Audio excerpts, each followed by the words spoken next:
Before we start our topic today, I would like you to ask yourself one simple question.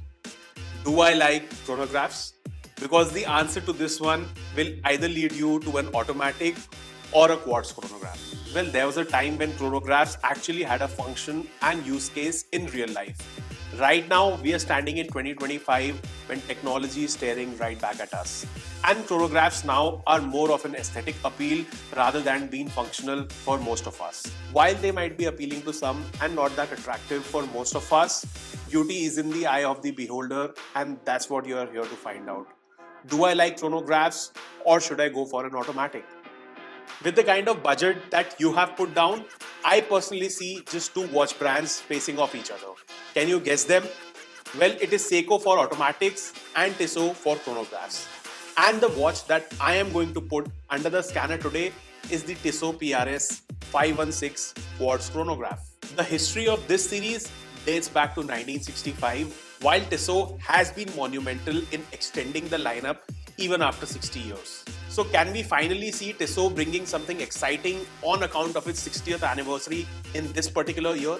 Well, let's give Tissot some time, and in the meantime, let me answer another doubt for you. And the doubt is, what is the difference between PR516 and PRS516? For starters, PRS516 is a supersized sports variant that Tissot has to offer, and this is a genuine racing chronograph, especially with the racing hole perforated bracelet that you get here. On the contrary, PR516s are more subtle, more sleek, smaller designs that can be worn on much dressier occasions. And everything else apart from these features remain the same almost. So if you're liking what you're seeing here, do give us a shout out, subscribe, share it with your friends who may be watch enthusiasts or who are starting their watch collecting journey.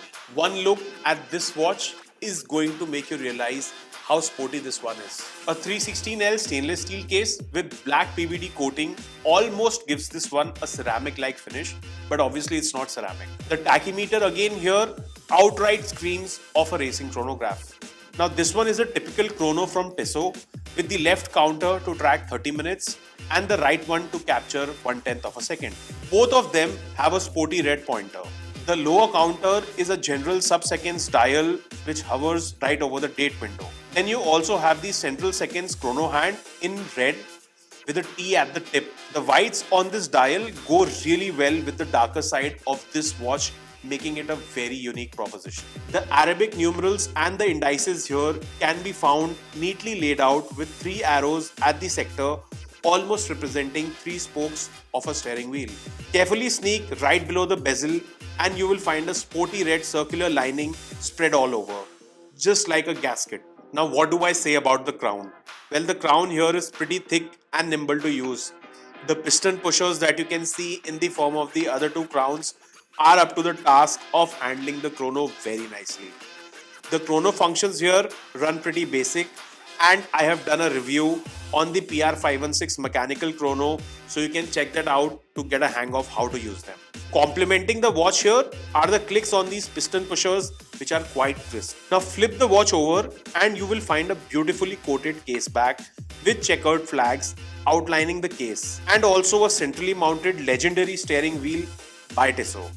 Rest of the stuff is the usual literature. The watch is huge in dimensions, as you would have figured out by now, as this one spans 45mm in diameter and a massive 53mm lug-to-lug width. The thickness is modest at 12.5mm. Keep all you want, but through a dome sapphire crystal, which feels nice to tickle with.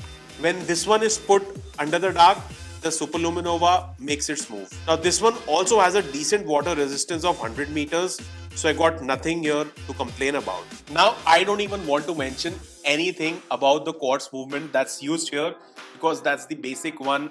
Obviously it's a Swiss quartz that's used by the Tissot and the Swatch Group. This timepiece is coherent with the PRS design philosophy, which is the perforated leather strap, a feature that Tissot claims to have introduced back in the day with their motorsport-inspired designs. The strap feels nice, but it will take some time to adjust and take shape of your wrist.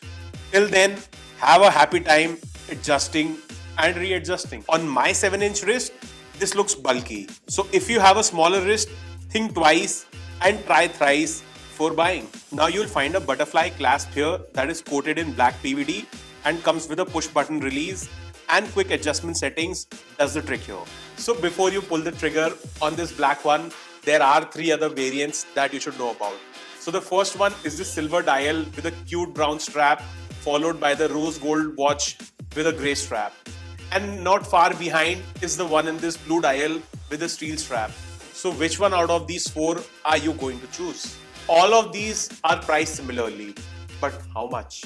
It's time to pay the piper, and this particular watch costs 46,500 rupees, which roughly translates to $550. How I got my hands on this one for 22,000 rupees is a story for another time. Comment in the section below to know the secret. Circling back to the first question that I raised, automatics or chronograph? Well, if you are spending $500 of your hard-earned money, there are a few other watches that you should know about before buying this one. The table toppers here got to be the Citizen Toyosa Small Seconds and their recently launched Zenshin in the Eco Drive titanium version. Seiko here has a barrack full of artilleries, including the Seiko 5 GMT, the Shogurai Diver, the Presage Cocktail Time, and the Style 60s, all gunning for the top spot. Then you have the Bulova and Hamilton, but these are not that exciting options if you are put up in India. But if you are anywhere in the rest of the world, go for either Hamilton Khaki or the Jetstar, which are both really good watches. Tissot also has the C-Star GMT gunning for glory right alongside the PR516. Lastly, there are 2 Indian watches that you should be wary of, including the Titan Luna Aventurine and the Edge Squawkle. So what have you decided? I know it's a really tough choice to make with all the watches out there. So let me quickly summarize this for you. Well, the Tissot PRS516 is a solidly built chronograph that utters aesthetics more than the actual functionality. I mean, there are only 2 brands that are competing at this level, which is Tissot for their chronographs and Seiko for automatics. And it's really tough for Tissot to compete with Seiko's automatics, which is generally their 4R series, which is quite cheaper as compared to the Powermatic 80. That's the primary movement that's used by Tissot. If you're really clear about your choices, I would urge you to go and buy this one. And especially for the price I got this one, this is a steal deal. Well done Tissot for the consistency of your chronos. So next up is the quarter mile race that I have to time. So that's my time for today, guys. I hope you followed through till the end. By the way, what are you wearing today?